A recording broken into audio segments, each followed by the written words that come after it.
Yeah, thanks for the intro. As I said, I'm Martin. And actually, I should be giving that tutorial together with Josif. Unfortunately, he couldn't make it, but he contributed to the slides. So roughly half of them are by him, so some credit to him as well. Yeah, and he's a junior professor at the university at Freiburg right now, and probably full professor soonish somewhere else.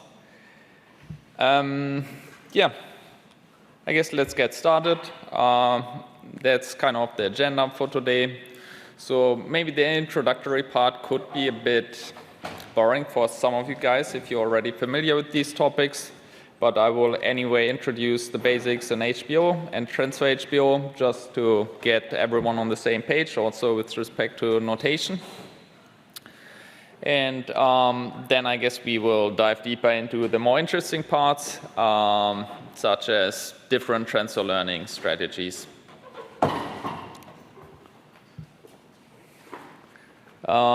Yeah, so let's begin from basically the beginning. So in textbook ML, what you typically assume is that you have some data. So you have your training data set that has some features X-train. And we are talking here only about supervised machine learning. So yeah, you will have also labels for these training data points.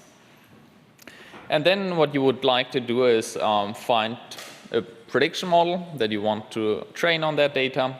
And that prediction model F that is parameterized by some parameters theta. And so the problem that we want to solve here is basically training the model, which is simply finding the parameters theta which perform best. And well, that means in practice we just formulate an optimization problem where we typically minimize sum loss function, which measures the discrepancy between the ground truth label and the prediction of my model.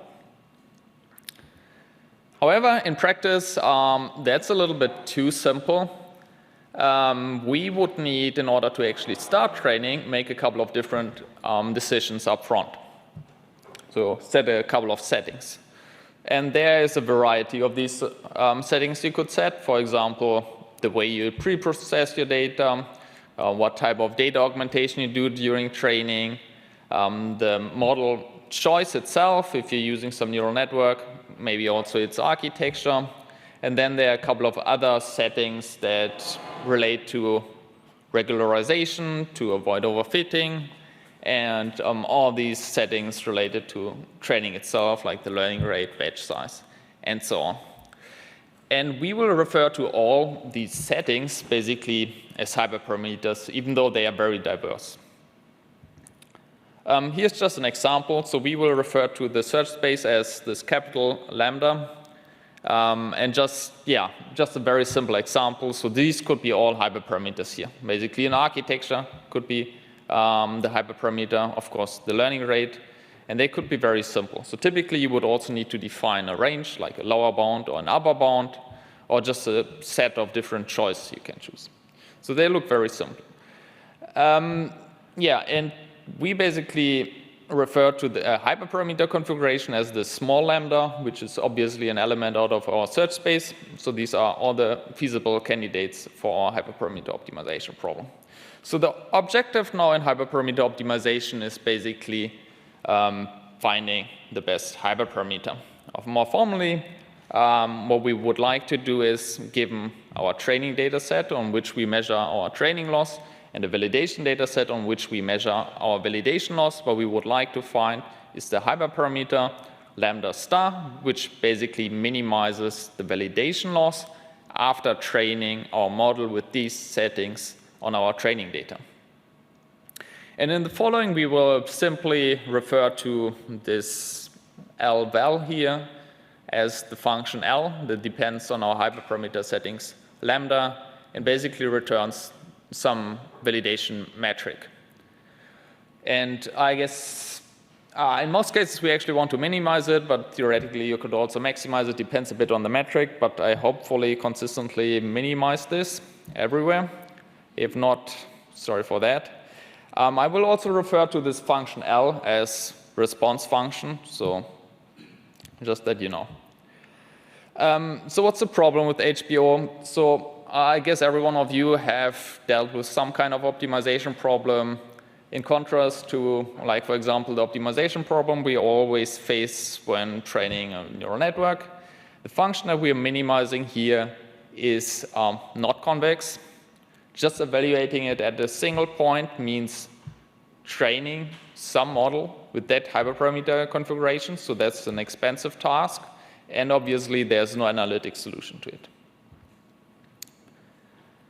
Okay, let's come to the basics. So HBO is oftentimes a sequential search, maybe partially parallelized. And what we have is typically this sequence of configurations which we consider, evaluate, and then obtain this history of evaluations that you see here. All right, I have a mouse. And then the question is always which is the hyperparameter configuration we would like to evaluate next. So we typically have here this exploration-exploitation problem. So do we pick a configuration that might be close to one that's already performing well, so we can have a minor improvement, or do we rather exploit some completely new regions in order to make big gains here? So there are roughly 3 flavors of HBO, and you can categorize them according to what access we have to the response function. So in black box HBO, we basically assume that we have almost no access to the response function. The only thing we can do is basically evaluate it at a specific point. Gray box gives us a bit more access to the model. I would argue the most relevant gray box methods typically have the setting where instead of just triggering for a specific hyperparameter configuration, you can also consider a budget, which would allow you to evaluate the function at smaller budgets, which is, in the best case, a low-cost proxy for the final evaluation.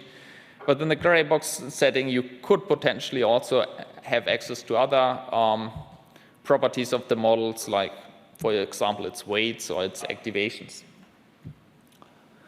And then finally, the white box setting. Basically here, we assume that we have access to all of the above, plus we actually can also compute gradients.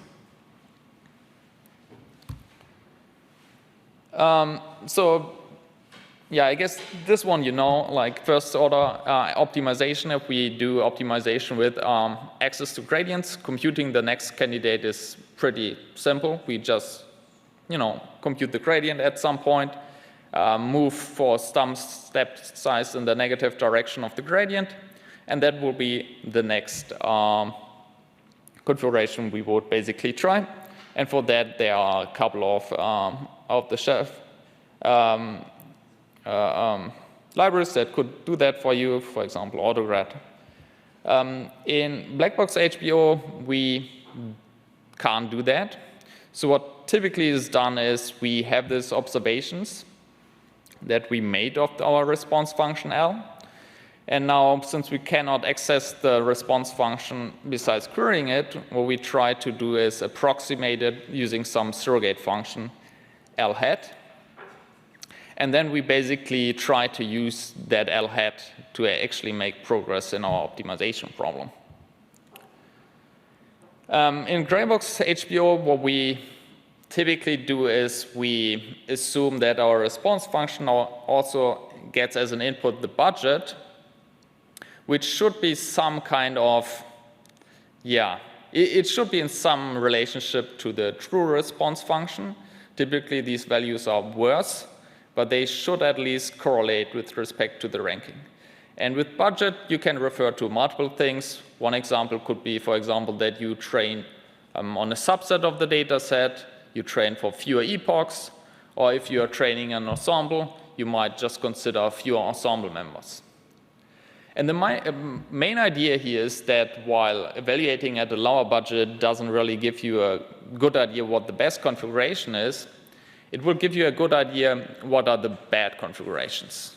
So you can simply just rule them out and discard them without spending too much computational budget. White box HPO is another method which uses gradients directly to update the model parameters theta, but also the hyperparameters using gradient descent. And here on the slide, we have one example where we have a myopic method, meaning we are actually not differentiating through the entire optimization process, which we actually would need to do, but we only look one step back. And then you can derive gradients and do gradient different gradient updates. But yeah, it's pretty expensive.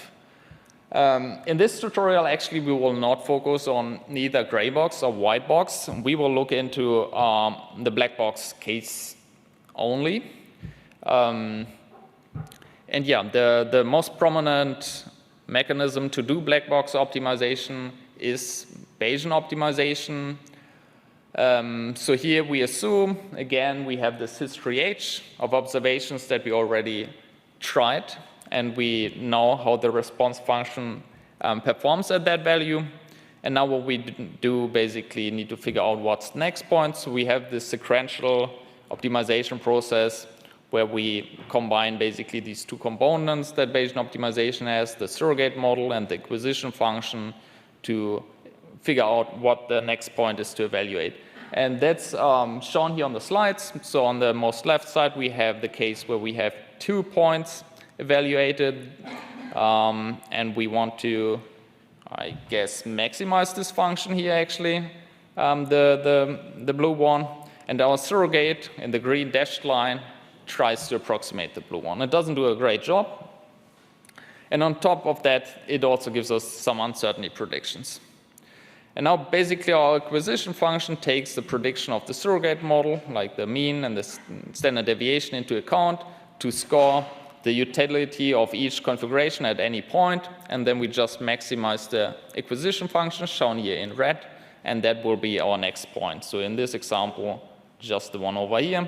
And then you would evaluate that, update your response function, and move on.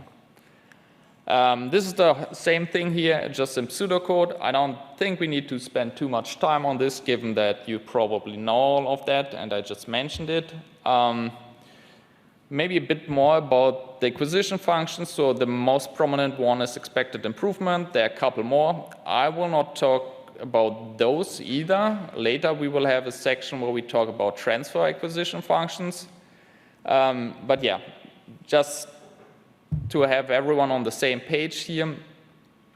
Basically what we're doing here in this particular acquisition function, but in general any acquisition function basically tries to measure the utility of some configuration. And how expected improvement does, it's basically shown here on the slide.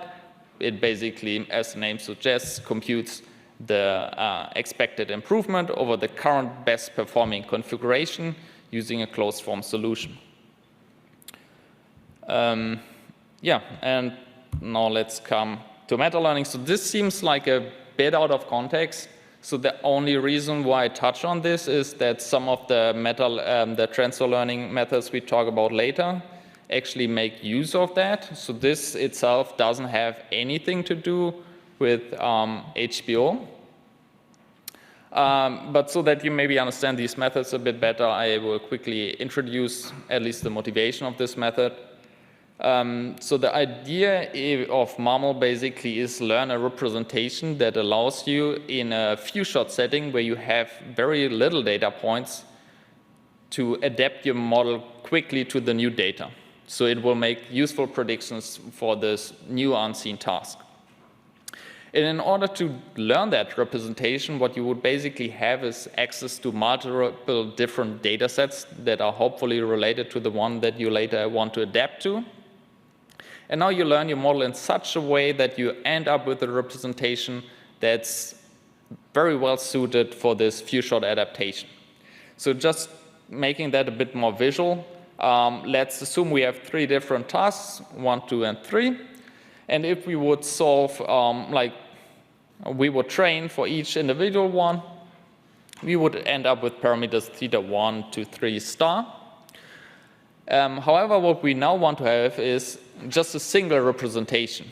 And that representation should have the property that basically from that representation to any of these three tasks, you would take the smallest step basically to end up being there. So you would like to be somewhere in the middle of all of them. And that's basically what MAML is doing in a gradient-based fashion. So this pseudocode, maybe we don't need to fully understand it, but as in usual training, you would randomly initialize your parameters.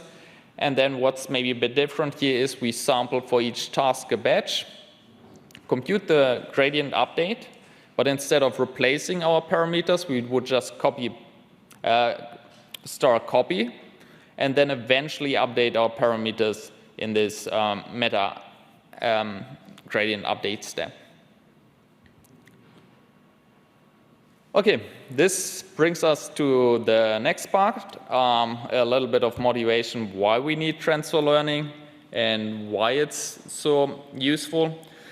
So yeah, this slide looks maybe a bit heavy and we don't need to fully understand it. So what we see here is each plot refers to one data set.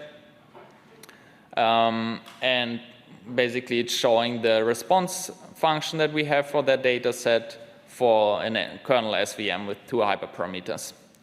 And the color just indicates how well the model is performing for the specific hyperparameters.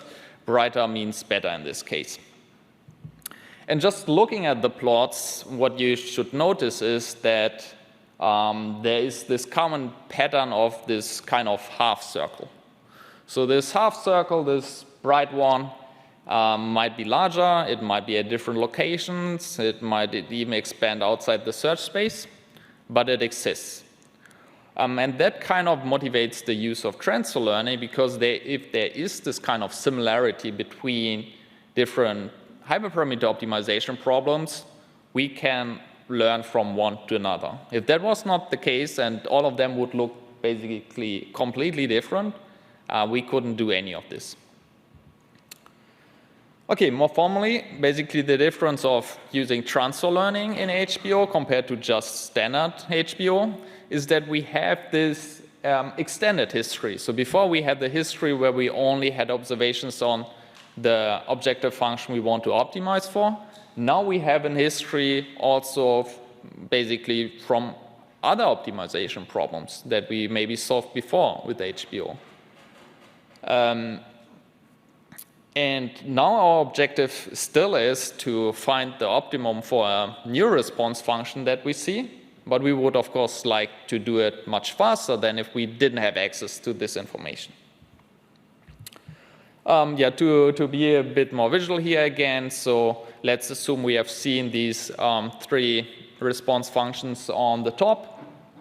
They look a little bit different, the optimum is somewhere different, but if we would now learn on the data that we have for them, we would already find some kind of prior information that we could use to basically start from when optimizing the new problem at the bottom. And of course, that's only useful if the new problem is somehow related, but if it does, it's better than having no prior at all and just, starting the search from scratch. Another visualization here, basically, this is like how one of these transfer learned surrogates performs. So at the bottom right, with these colorful sign plots, these are basically the previous optimization runs from which we learn. Of course, the model doesn't know that these are all like sign functions. It's just, as an example. This is not hard-coded into the model. Otherwise, we would just need to estimate 2 parameters, and this would be kind of boring.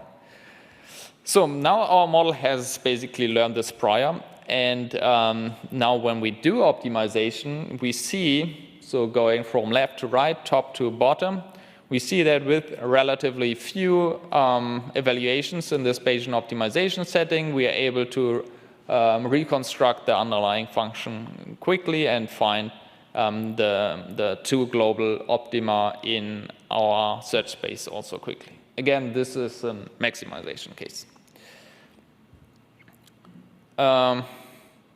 Yeah, so before we jump into the core part, this will be a little bit more about the experimental protocol and also meta features. So yeah, I think this is maybe some topic people don't necessarily talk about, but I really wanted to bring this up. So typically when we evaluate algorithms or whatever, we need some kind of metric to evaluate them, right? And you could do that. So potentially you run a couple of different optimizers for one optimization problem, then you plot its performance or just report the number these optimizers obtain after a specific budget. The problem just is that in transfer learning, what we typically do is we run not on a single data set, we are not running on 3 data sets, we run on 3 different search spaces, each of them coming with dozens of data sets. So obviously you can't just clutter your paper with like 200 plots. So what you would like to do is aggregate the results in some meaningful way, that maybe you just have 3 plots, or in the best case, just a single number that you can report. So the question is, how do you aggregate numbers? And I would argue this aggregation isn't trivial. Of course, you could say, oh, why don't we take the mean? Sure, we will discuss all of that. And I think there are a couple of things that are like in my mind, which we will not discuss on. So one example would be, for example, how, like, at what budget do you actually, report the performance? Because you could always further increase it, and it's, not clear whether things change later. One question is also, if you are running on 200 different data sets, they have very different properties. So if you always say, okay, I give you the results after 1 hour, that can be very different. That can have very different meaning on an extremely large data set compared to something like the Iris one, where we can basically brute force this thing. And then one of the challenges is also that different data sets basically have different scales. So for some, like if you solve something like MNIST, you're probably in the 98 to 100% region in accuracy, whereas some other ones are a bit more challenging. So just simply averaging them is not extremely useful. So let's see what's typically used in the literature. One common choice is simply the average regret, or where you basically compute the regret being you take the optimizer, you check at a specific time how well it did, and you subtract like the optimum, like the Oracle optimum. Since we're typically working on some pre-computed benchmarks, we have that, so we can report it. And then you compute this regret for all the different data sets you ran on and simply report the average. An alternative to this is the normalized average regret, which is kind of the same thing, with the small difference that you actually rescale the values to 0 and 1. So that's why we have this denominator in here. And again, each of these metrics will just give you a number for each single point in time, meaning typically in the papers you find some plots reporting these numbers over time. And then another interesting idea is using the average rank. I guess the motivation here was mostly dealing with different scales. So in contrast to the other 2 metrics, this is actually one that requires you to have multiple optimizers. And then you simply check at a specific point in time again, which one is doing best, which one is getting worse, and you assign to each of them a rank for a particular data set, and you average over that. So as I mentioned, they only give you a number at a specific point in time. If you would like now to have one number for one data set only, you could do something like computing the area under the curves, and you could combine that with any of the metrics I've just discussed. That might address some problems that you see. For example, if you say I give 1 hour budget, then there's maybe one method that does a little bit better than the other one. However, the other one converges much faster. If you take the area on the curve, that would be somehow reflected. I'm not claiming it's the optimal way. Okay, so much about that. So we have an idea what these metrics look like. So here is just a small example. We have 3 different optimizers here, 3 different data sets, and we got these results. Smaller is better, the best ones indicated in bold. And we basically also report here the min and max, so we could compute the different metrics here, and also it gives you an idea how well the different optimizers actually solve the problem. So now I guess you can now think for a few seconds which of the optimizers you think did the best. And then we can actually just compute the metrics. So for example, if we compute now the average regret, you would see optimizer 2 is doing best, great, 2% almost better than the other one, must be an awesome algorithm, right? Let's compute it for another one, normalized average regret. Optimizer 1 is now doing best, 7% plus. So why does this happen? So basically, each of these metrics has a different bias. So for example, the average regret, as I mentioned, it computes simply the regret. So something that is on a very small scale, like dataset 3, where we only between 97 and 99%, has little impact on the average performance. So even though optimizer 2 is basically giving us the worst possible performance in that case, since this only is a regret of 2, it doesn't play a big role. So it's not getting punished for that. However, in the normalized case, we do the rescaling, so meaning that 99% for optimizer 2 now basically leads to a regret of 100%. Whereas, for example, optimizer 1 only would get a 50% regret in this case. So basically, the normalized average regret now does the opposite. Now it gives higher bias towards datasets with a smaller range. And that's why we see dataset 3, optimizer 1 being best here. Now we have a third metric, and I guess you can guess who was best here. Obviously, the only optimizer left here. And so, well, I mean, it's clear it did twice the best of all these optimizers. So maybe that would have been also your guess that this is the best optimizer because, well, twice the best. There's one outlier where it doesn't do as well. The problem with the average rank, though, is that in the cases where now optimizer 3 does the best, its improvement over the next best method is actually marginal. Right? The rank doesn't care whether we improve at the 8th digit about anything else. So now I talked a lot about different metrics, and I showed how none of them work. So the big question is, which one is actually the right one? And I would argue each of them have their own biases, and I'm not aware of any metric that would solve that metric, this problem that we face here. So in my opinion, the only thing you could do is evaluate with respect to, at best, all the different metrics. And if they all agree on one method being the best one, I think you can fairly say that's the best one.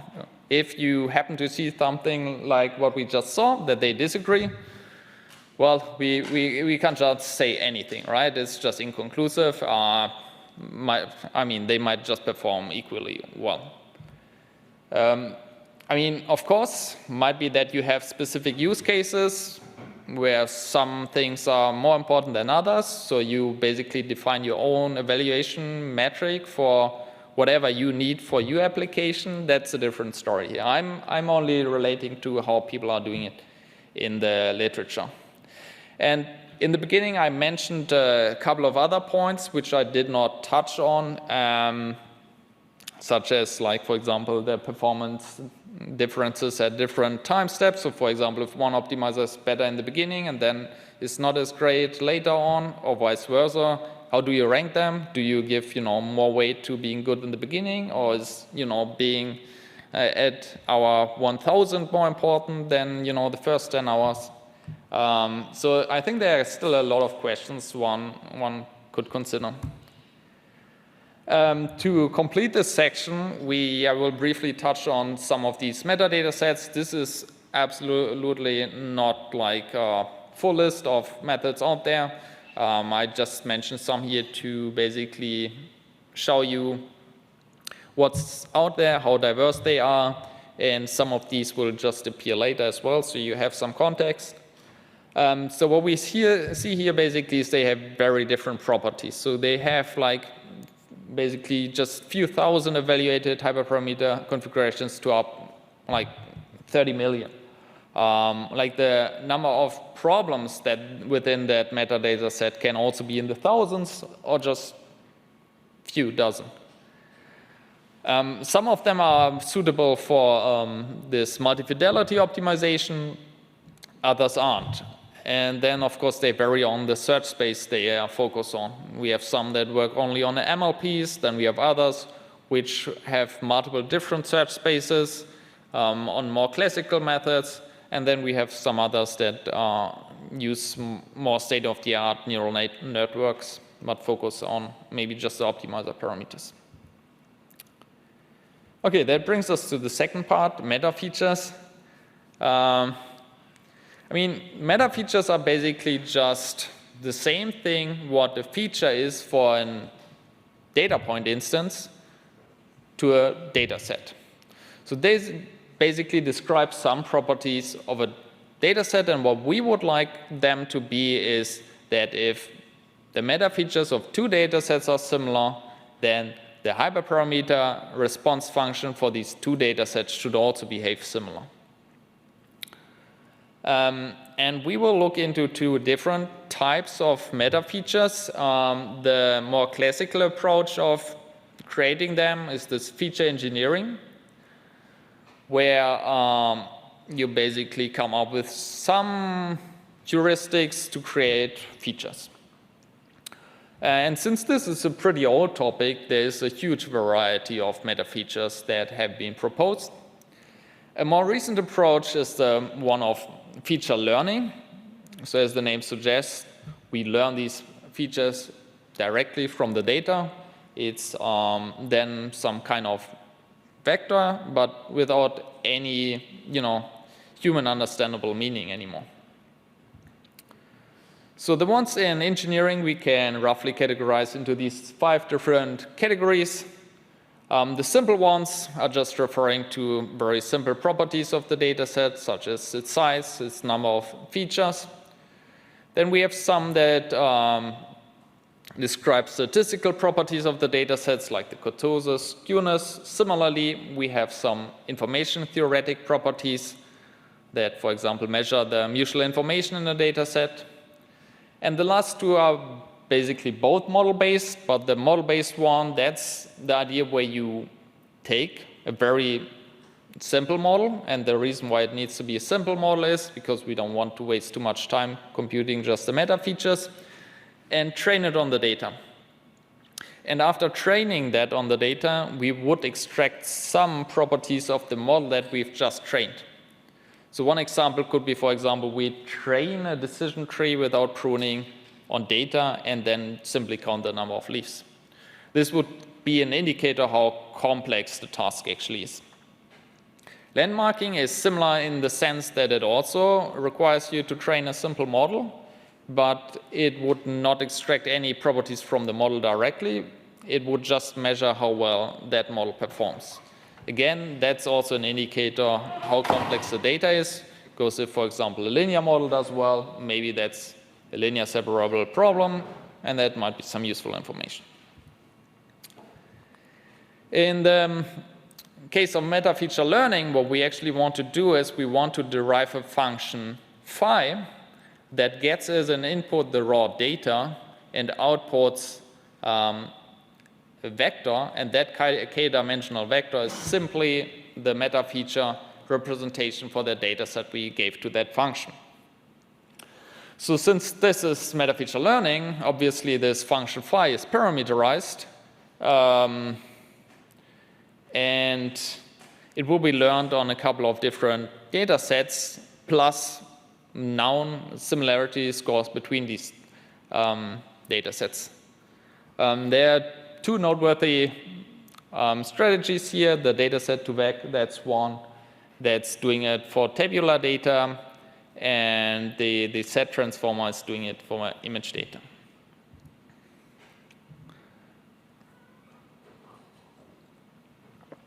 Okay, now we're coming to the core part of the presentation.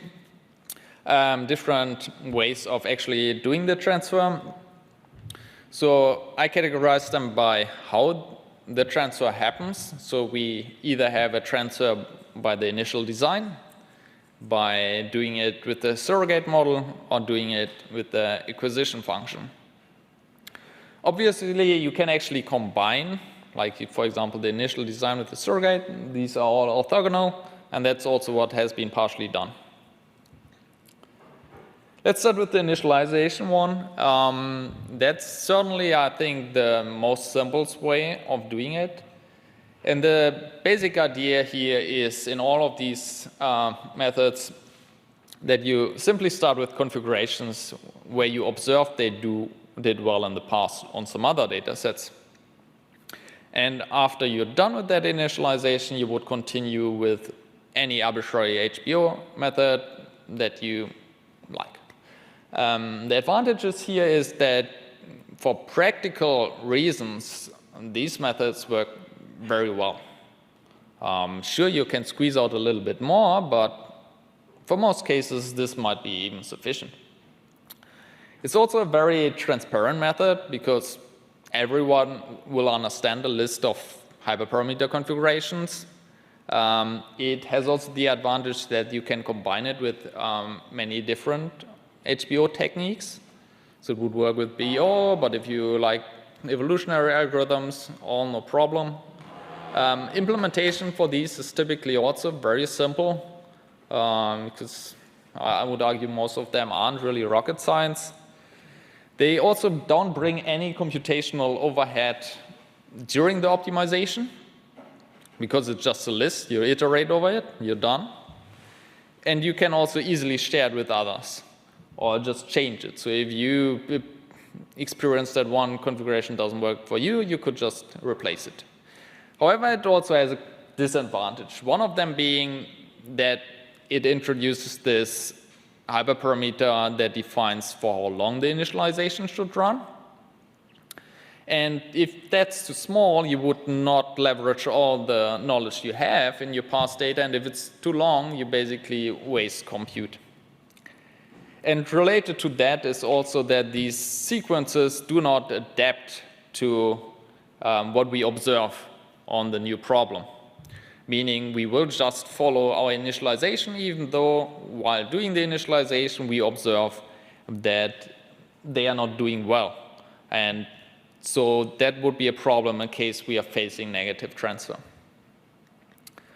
Formally defined, we can define this hyperparameter optimization initialization problem as shown in the equation, which is unfortunately doesn't have a number, but basically what we would like to do, given a couple of different data sets, we want to find a set I, which consists of n elements, such that the sum of just the best performing configurations on all these data sets is small.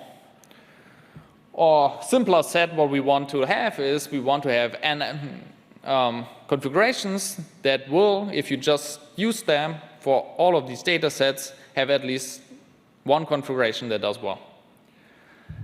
So the desired properties we would like to expect from such an initialization sequence is that you have no redundancies, right? So there shouldn't be two configurations being close to each other because that seems like a waste.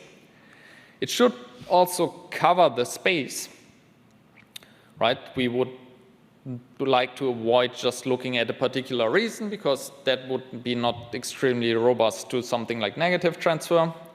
Both of the first properties you could basically achieve by just randomly initializing.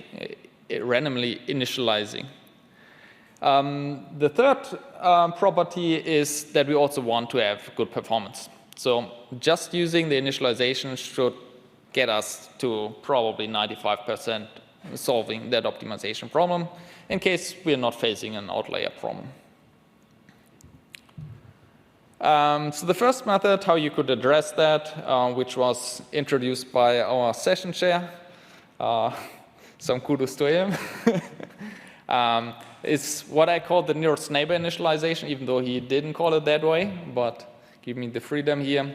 And the idea is that you basically have seen many data sets, and for each of them, you know one hyperparameter configuration, which did best in that case. So now there's a new data set coming in, and you now measure its similarity to all the data sets you have seen before, and assume we have a distance function that measures similarity now magically. And then you take the n configurations which are most similar to the new one, and its corresponding best hyperparameters are basically your initialization sequence. So one of the problems here is basically that the distance between two data sets is not trivial to measure. Common choice here is basically that you simply compute the Euclidean distance with respect to meta features we have seen before, so then you have the choice what are the best meta features to represent my data. Some problems it has is there might be redundancies simply because if I choose hyperparameters that perform on similar data sets, if they are similar, they might also have actually similar best hyperparameter configurations. And yeah, well, another point is this data set similarity. I would argue it's not extremely easy to define that. And if you get that wrong, you might end up having a bad initialization. Greedy initialization basically takes a bit different approach by directly optimizing for the problem we defined earlier. So basically, it tackles this problem by, well, using a greedy selection strategy here, since this is a rather complex problem to solve directly. It's a very easy idea. You start with an empty initialization, and then you actually add configuration by configuration in such a way that it minimizes our objective the most until our list is filled. So that also has some problems. So in the optimal case, so if you want this method to work well, you would like to have a metadata set where each configuration is evaluated on all your data sets. That will make this method pretty trivial. If that's not possible, you could fall back to using surrogates here to impute the missing values, but that will have its own problems. So the advantages here, simply by the design that we choose configurations which complement each other, we will have low redundancies. And it's also pretty robust, but only in the case there's no negative transfer. So if the new incoming data is close to any one that we saw before, our initialization sequence will also typically have a configuration that will give you decent performance on that. One of the disadvantages here that we could claim is that greedy selection is just an approximation to the true optimization of that problem. And also in the case where we would need to use surrogates, well, this method also depends on the quality of the surrogates. We can solve the same problem that we just solved with the greedy algorithm also with other algorithms, one being evolutionary algorithms. One could claim that that gives you a bit better solution to the problem. However, it still faces the same advantages and disadvantages that we saw, and it's not super clear whether this, solving the problem better actually has any practical implications. So how does it work? So basically what we would do is we create a population, and this population has different members, each of them representing an initialization sequence. And of course, we don't need to randomly initialize it. We could use like a greedy selection or whatever to at least have some decent initial candidates.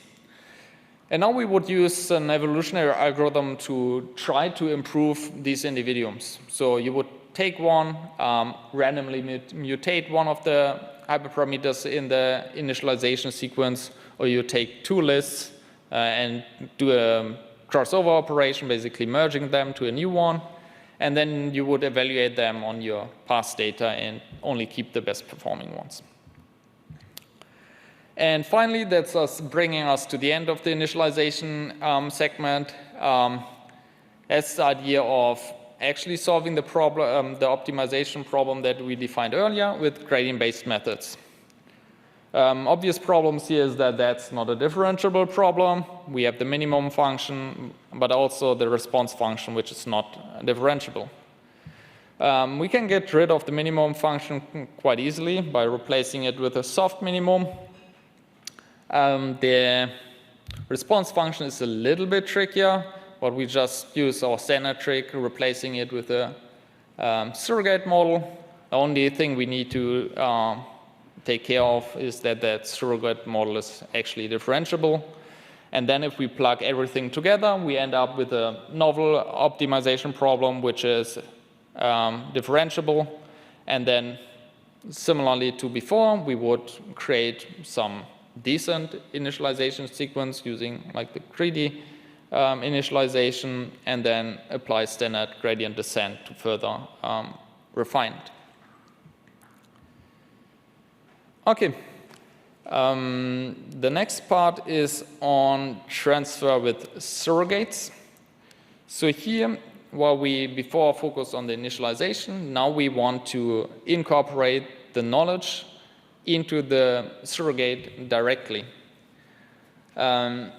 So that typically will give you some pretty good performing results, because it does also this on-domain adaptation. It can also use the meta features we introduced before by simply appending it to the hyperparameter representation.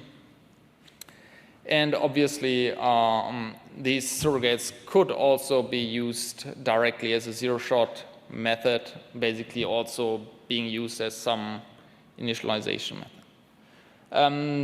The disadvantages here are for sure, and compared to the initialization, that it requires more implementation and more compute overhead at optimization time. And yeah, these models these methods can be fairly complex, introducing themselves one or even multiple different hyperparameters that you would need to tune them yourself. And they can be very sensitive at times. So this is the first one. Here the idea is basically that you come up with an ensemble, in this case an ensemble of different Gaussian processes. You basically learn one Gauss process for each different response function, and then you aggregate them by giving them some weighting based on the similarity between the new and the task. And that would be, again, another Gaussian process, so you could directly use that within Bayesian optimization out of the box. And there are different ways to basically weigh the contribution of all of them. I will not go into the details here. The next method is few-shot Bayesian optimization. That's an interesting one. So basically what this does is it takes a standard GP, but instead of using a normal squared exponential kernel, what it does, it adds to that squared exponential kernel a neural network. So your hyperparameter configuration goes through the neural network and then into the squared exponential kernel. So it adds a couple of more parameters and a more expressive kernel here. And then you use this model-agnostic meta-learning I mentioned earlier to basically learn these kernel parameters on all the historic tasks. So it should then be able to quickly adapt to a new task. And so that's why it requires some kind of initialization method, so where you would maybe try like 5 initial points, use these evaluations to do then the few-shot adaptation of this model and then use it in a standard BO way. So these are the results. I believe they are on the HBO benchmark that we saw earlier. And it performs against some of the methods we saw earlier, like the TST one, but also the ones we see later maybe pretty well. And in fact, it also showed pretty good results in some follow-up work, for example, in reinforcement learning. But also we later see it in the context of acquisition functions again. This is a little bit different idea, but I think it makes a lot of sense. So typically what we assumed is that our surrogate model should be closely fitting the response function we want to optimize. That makes a lot of sense at the beginning, but in the end, what we only care about is the correct ranking of hyperparameter configurations. So if there's one that's ranked first, that's the best one, perfect. Even if we get the prediction of its accuracy wrong, because we will figure that out, what the true one is anyway. So the idea in this method here is basically, instead of using a surrogate that is optimizing for the squared error, you will use a surrogate that's optimized for some type of ranking loss. And I mean, nothing really changes here. So you will have a little bit different labels. They are now ranks. And effectively only your loss function changes. So in this particular case, a list-wise loss was used. But this is just something very common in the learning to rank literature. So you just look it up, replace it, you're done. In this particular case, we didn't use the GP, but rather a neural network. That doesn't give us the uncertainty estimation. So a common trick here is to use some ensemble. So you have many of these, which you learn, and now you could plug that into a BO sequence. And yeah, that's just a small graphic visualizing it. So on top, you would see BO, just solving it extremely slowly, while at the bottom, we again have this synthetic problem with multiple sine waves, indicating clearly that there are two regions in the search space which are very good. And this model completely understands that, and with just a single shot gets a very decent configuration. And here again, a comparison to some of these methods, including the ones we just saw. We differentiate here two cases, the transfer case and the non-transfer case, because technically, obviously, you could use that also for the standard HBO case. In the transfer case, we see some lift over the state of the art. In the non-transfer case, it's beaten by the Cebu method, but that's also a very strong method.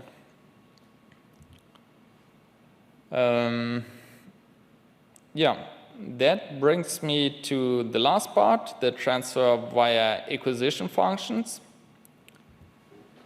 And yeah, we mentioned acquisition functions before, but I want to recall a bit. So the acquisition function is basically some kind of mapping that gets as an input the hyperparameter configuration, the mean prediction and the standard deviation that our surrogate gives us, as well as the best score we already have seen for our response function. And then it will return the expected utility for that configuration lambda. And in the following, we will discuss two types of acquisition functions, one which I just call true ones because they follow that interface. The other ones are, we will see why I call them acquisition function, but they are rather like policies that allow you to sample candidates. So in contrast to an acquisition function, they are not measuring utility, but instead you will just sample a candidate and you just take it. So the first one is this method here, which is related to the TST one that we saw earlier. Instead of ensembling basically the surrogate models, what you do is you ensemble acquisition functions. So you would have the expected improvement for your new data set m+1 as usual, and linearly combine it with the improvement scores you get on data sets you've already observed. And then you can weigh that, of course. And the improvement is just as defined as you know it in the expected improvement by the change between the best performance and the prediction of your surrogate. And so there are basically two terms now here. And so one of the effects of this method basically is it maybe tackles a bit better the problem we saw earlier with different scales of data sets, which is maybe not that trivial for surrogates to understand. It has also this diminishing effect over time. So basically, the right term that's coming from the old data sets, these improvement terms, they will rather quickly go to 0. And so what we end up basically doing is just expected improvement. This is pretty nice in the sense that we have some kind of tool here to avoid negative transfer.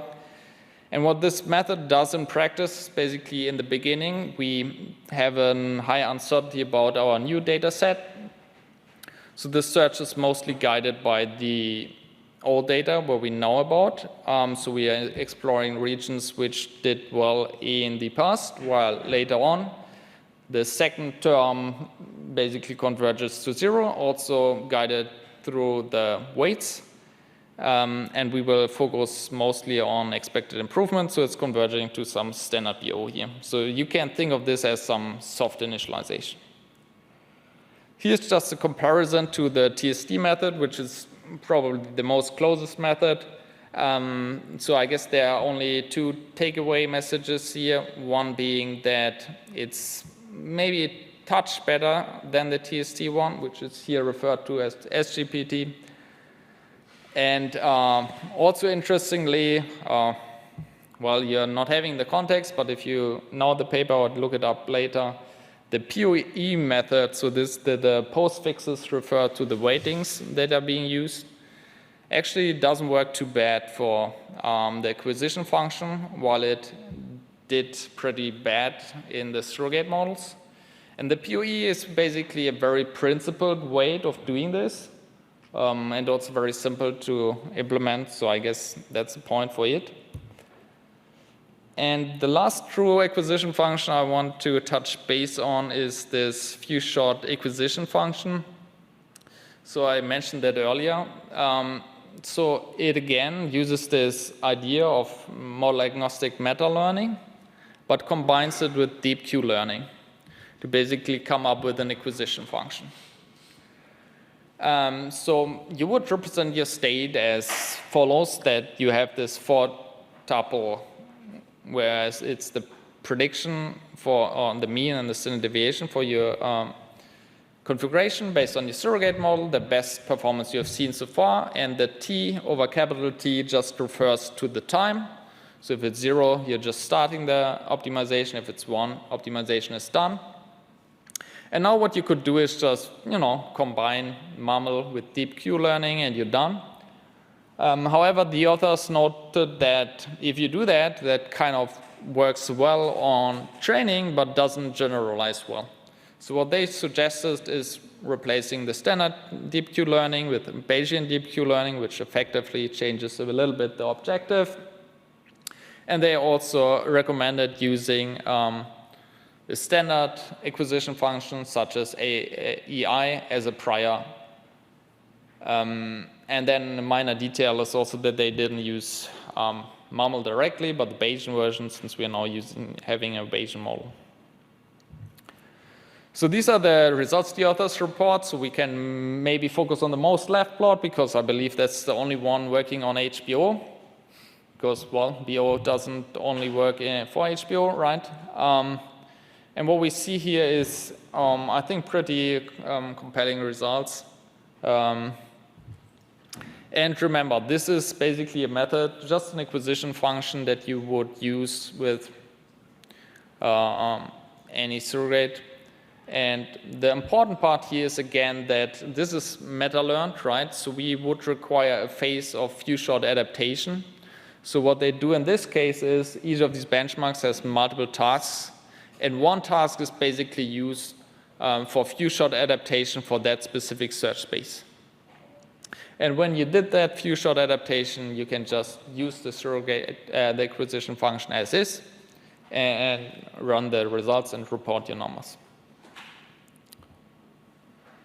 Okay, so this is the one where I refer to as not being a true acquisition function.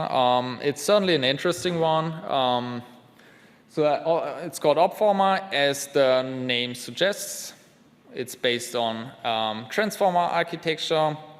I think the most interesting part, even though I guess people like transformers a lot, is for me more the fact that it's learning across search spaces.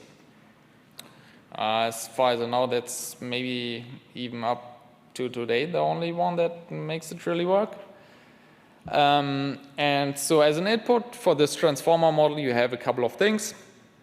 One being the metadata, and the metadata refers to a couple of different things that are just the type of model being used, some dataset properties, but also some things such as just the objective we are optimizing for, but also the search space. And then at inference time, you basically do next token predictions. So for those of you familiar with transformer, know what that means. Basically, you sample one hyperparameter setting. So for example, the learning rate. If you've sampled that, you feed it in, you sample the next one until your whole configuration is sampled. Then you take it, evaluate that configuration, and feed the performance that you observed again into your opformer, and you can keep sampling further configurations. For training, they do maybe a little bit interesting way of doing that. Basically, what they have as training data is data generated by different optimization policies. And an optimization policy here refers to just a hyperparameter optimization method that can be random search, that can be grid search, that could be something like BO, anything you really want. And now the objective they have when training the opformer is basically to learn some policy that does nothing else but cloning the other optimizers. So basically, you would just have a very complex model that does random search in a way. On top of that, they also have an auxiliary task here where the opformer is on top of not cloning these policies, it's also predicting the hyperparameter response, meaning it's also a surrogate model. So in the experimentation, we will see two different versions of opformer. The opformer version 1, that's the one that doesn't work. That's the one that basically just learned to copy policies. And the second version, that is a little bit more elaborate. What this does, it basically samples candidates according to the prior policy until you have a specific pool of them. Then it uses its own surrogate model to predict how well they would do and use just a standard acquisition function, in their case, expected improvement, to measure their utility and pick the one with highest utility to finally evaluate. And this rather strange, I would argue, choice actually makes a difference, as we will see on the upcoming slide. So first of all, we look at how well opformer basically does in just cloning the behavior of different optimization strategies. So we see here in blue basically the distribution that you would get following the specific optimizer, and in orange the one that the opformer tries to mimic. And we see a strong overlap. So one thing I did not mention is basically the optimizer that's supposed to be, imitated will be also passed as part and like as a token to the transformer. So this is how you can control the opformer to vary its behavior. Yeah, so these are the results. So I already said that. So the opformer with the solid red line, that's the one that's simply imitating other optimizers. It's doing not particularly well compared to most of the baselines. It's doing better than random, so it has that for it. However, the one that uses the expected improvement on top does, yeah, a very interesting job for sure. Okay, that actually brings me to the conclusion already. So I tried to give you an introduction to HBO, in particular transfer HBO. We saw these different flavors that we had, the black box, the gray box, the white box one. Tried to give a motivation why transferring knowledge actually makes sense in the context of HBO. An overview of meta features, what they are, which exist, and maybe too lengthy discussion on evaluation metrics. And then finally an overview of the transfer methods, like the different ways how you can do it using initialization, surrogate models, and acquisition functions. Yeah, that's it. Thanks for the attention, and I guess we can start with questions, but also comments, remarks, anything.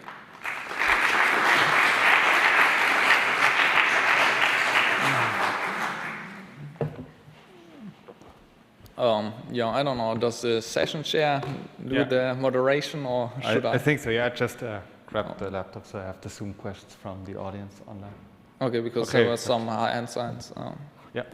And we'll start with Eddie. Hi, great talk. Just maybe a technical question about opformer. So in the EI version of it, it would also need the deviation or the standard deviation from the surrogate model. But does the opformer also give standard deviations?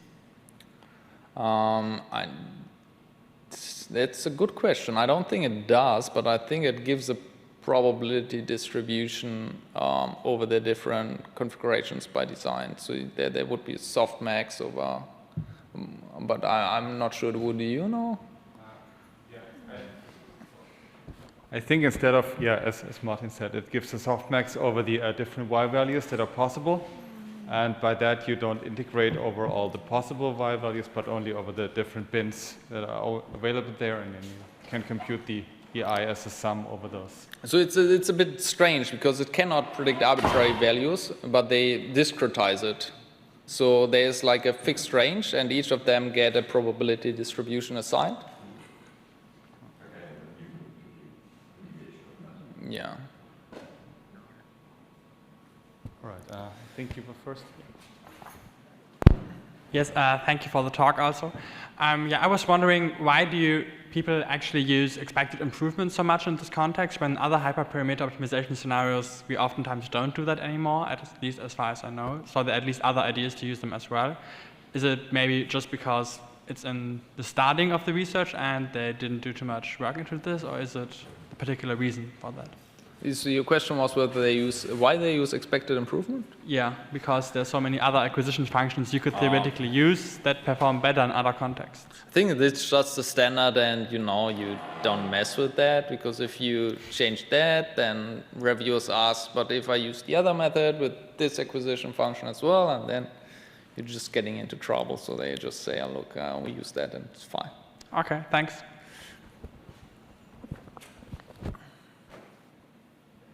Hello? Yeah, could you give us like a few thoughts about open problems, future directions, this type of stuff? Is everything solved? It seems like it, right? Everything's solved. I think we solved it to a sufficient degree for practical purposes, at least in most applications. There is certainly something to do. I'm not sure how well academia can address that. But typically what we assume is that we have very well curated metadata. In practice, it's like a mess, right? If you're running some service people might not be very accurate in what hyperparameters they use. It's also unstructured data. And I think this former paper actually looks a bit into that. And then it becomes a bit more challenging problem to actually get your data out of that. But yeah, I mean, we would need to have a real good benchmark for that released by some companies, I believe, or maybe AutoSKLearn also creates this kind of messy stuff, but I don't believe that. But yeah, I think that would be at least in practice, a very interesting challenge. But otherwise, I don't know. I mean, the cross-search space was also pretty interesting to see that it works. But well, it was done once. So. I maybe have a question, a follow-up myself on that. Since you say it's somewhat solved, is there any software that can be used out of the box or off the shelf that implements these methods? Interestingly, there's only one library, I believe, that does that, and not in a way that I would be happy about. So I don't know why I mean, mostly if you want to see one of these methods, there will be some random GitHub repo that the others provided, and if you're lucky, you can make it run. But I'm not aware of any library that really would provide it in a... I mean, the quality we see for general HBO is pretty high now, with companies picking that up. And I'm not aware of any library just doing it on a very basic way. I think you were next. I have a question about the transfer by initialization, and you were talking about the initialization sequence. So does that basically prescribe the first n configuration candidates you try, or do you try one and then do the Bayesian optimization, for instance? Do you know what I mean? Like, the initialization sequence that has like these n configurations, does that just mean that you're gonna evaluate on these n things in order, or do you evaluate on one and then do Bayesian optimization according to whatever your normal acquisition function kind of framework? So this would be just the initialization. So you would evaluate them in order or in parallel, but these would be the ones you do. And if you're done with that, either you choose to just be happy at that point, or you will refine with Bayesian optimization, for example. So this initialization sequence is like permutation invariant or non-invariant, if you just do them in sequence? So like a data gathering step? Is that kind of? I mean, depends on the method, but in a way it's a set, but some of these methods generated in a sequence, so it probably makes sense to evaluate it in that sequence in case you intend to stop it early. But yeah, well, usually the assumption is you just evaluate all of them, so then the sequence, just for plotting, I guess, doesn't make really a difference. Okay, thanks. I think there was one question over there. There was. You asked the question. Okay, then I think. Did you also have one? Okay, then I think you were next. Hi, thanks for the talk. I have a question about the data set of datasets that you were mentioning in the beginning. First of all, like, what are the kind of like assumptions that we make on that data set of datasets? And like, for example, my expectation would be that if they're all very similar, we don't really learn a lot about, like, there is no learning generated. And also, how about if they are like too messy or something? Like, can you comment on that? So the data set of datasets, I mean, it sounds super complex the way you phrase it, but effectively it's just a data set as you know it, right? But the difference is, instead of having x and y's, we have our lambdas and our L of lambdas. But it's just tabular data, right, where with a little bit different meaning and maybe more fancy, but in the end it's just a standard ML problem. And regarding the problem that they are too similar, if they would be like similar, I think that's fine as long as the new data is then also similar, right? Right. If they are just all similar, means the problem is very easy to solve. Right, yeah, but I think Yeah. diversity might be, and you don't want to artificially create diversity because there must be some pattern in the data that you can learn from, right? Right. Yeah. That was like that's what I was trying to get to. Like, does there have to be some pattern in the data, and how like? Yeah. Maybe we can jump to this beautiful / ugly slide, but this one would basically be your data set of data sets, right? Okay. So like the C for a specific value and the gamma of another one will give you one value, right?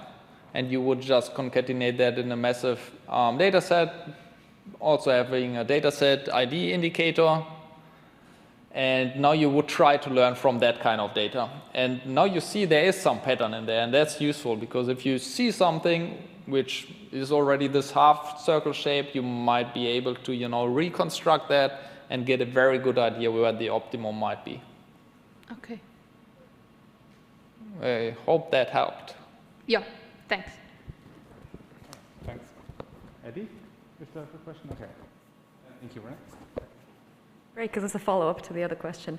So I think in your definition for the meta features, you said that a meta feature is a meta feature if and only if similar configurations lead to similar results on the data sets, right? Or I don't know what the definition is on all the slides, but the assumption is that across different data sets, same configuration is going to give you a similar performance, right? Similar L of lambda.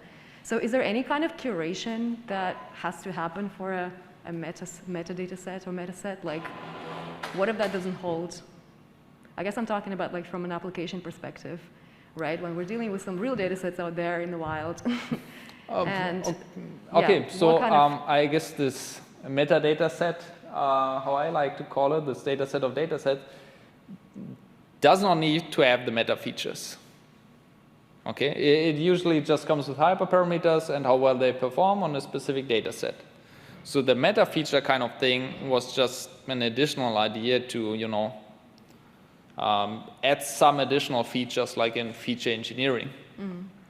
And of course, we would like them to have specific properties, like in feature engineering, it should be more descriptive to solve the task easier, but there would be no guarantees that that's the case.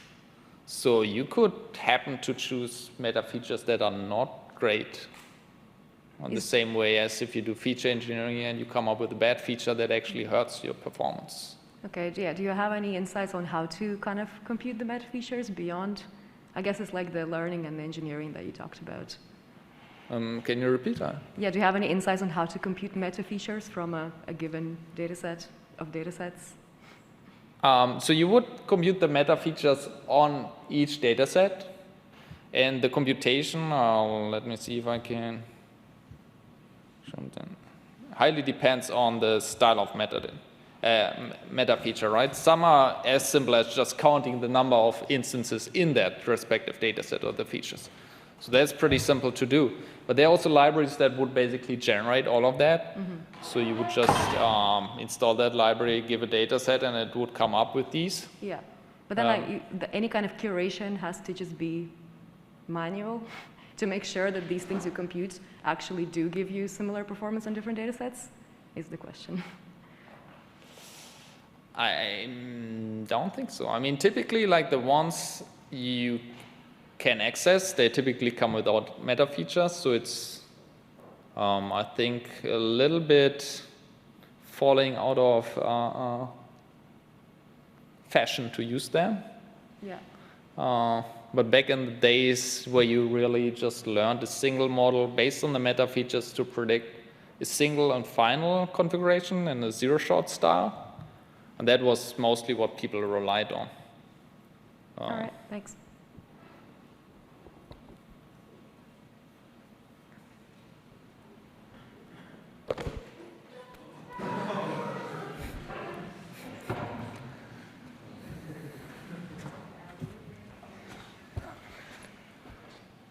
Yeah, hello, thanks for the talk.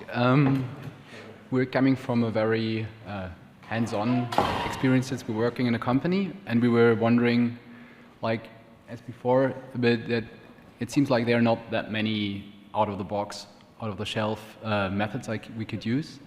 I have actually 2 questions. One is like, there are no methods, then there are probably also no like meta data sets online you could use, especially for specific problem classes. So we're working a lot on time series methods or prediction and forecasting. Are there any, so first of all, are there metadata sets in this regime? And are there like meta-learning methods that are specific for time series prediction? Because there's also this, that you have retraining of models over time. So they are pretty similar to us, but you need might need slightly different hyperparameters there. Yeah. Yeah. I mean, I like the last comment you made on the retraining. Just because I looked into that, so because I thought that that's something where this whole nonsense might be super irrelevant. So there are obviously a lot of these metadata sets. I'm not aware of any particular one for time series models, but that doesn't mean they don't exist. But I think most are more focused on typical classification, but I wouldn't be surprised if there's at least one paper doing it for time series, and maybe they shared the data. But yeah, I agree. Like this retraining and hyperparameter optimization is a big concern in practice. And well, that's where this kind of thing would come in handy. But technically, if you do HBO right now, you basically generate your own data already.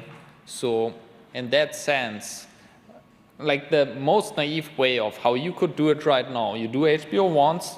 If you do the next update, you just take the HBO hyperparameter that performed best, and maybe that works. Maybe not. Maybe your data shifted. Maybe that requires different hyperparameters. That I can't tell. But what you could do is always do some HBO and just store the information that you got and collect your own data set over time. And I think in most cases that's probably the best way, because you would need to have the metadata for the model you want to optimize for, right? Even if there's some metadata set out there which uses time series classification, if that's on a different model, that would be of little use, right? Yeah, true. Okay, thanks.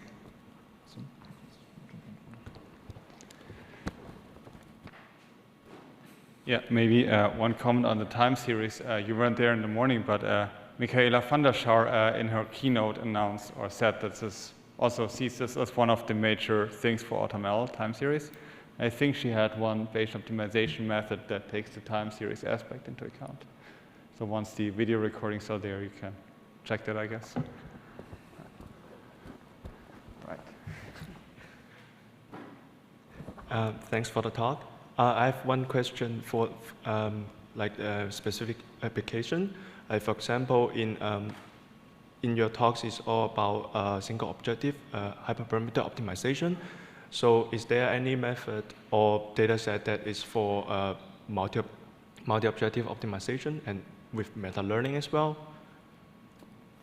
I mean, there's certainly HBO methods for multi-objective. I wouldn't know.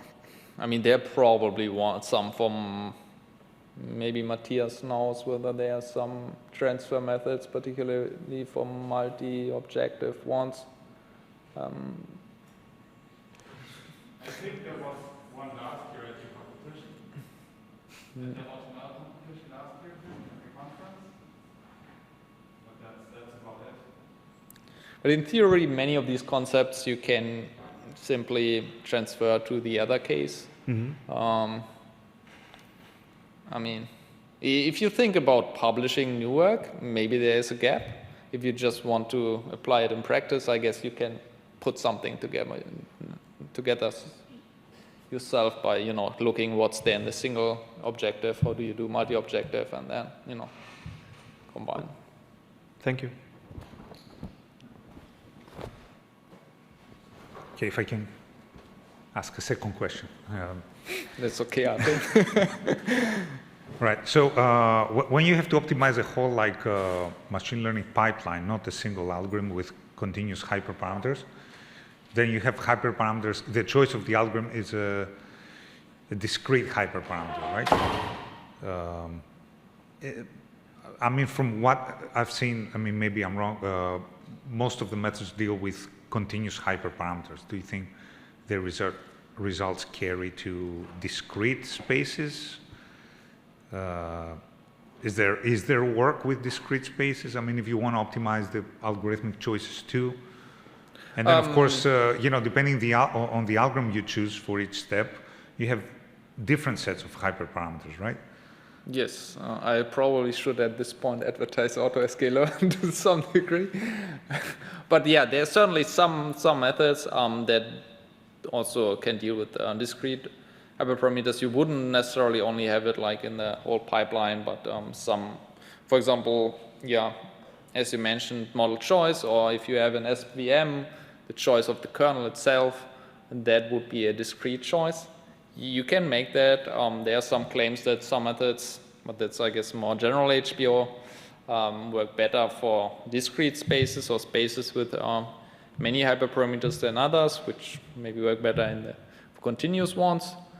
But I guess that's more an HBO problem itself, which is addressed already in some work. And maybe the transfer you can just throw in on top of one of these methods then. But yeah, in general, adding more choices makes things more complicated, and you would require more data to transfer anything useful, especially if we're talking about like extreme pipelines. And then maybe in practice you're better off with some approximations, greedily picking something. That's at least how I've seen people doing it in practice. Okay, thank you. Okay, are there any further questions by the audience?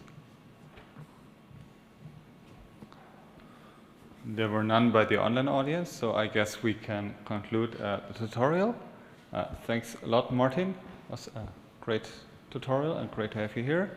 And yeah, then I guess it's time for the coffee break and the poster session. Yeah.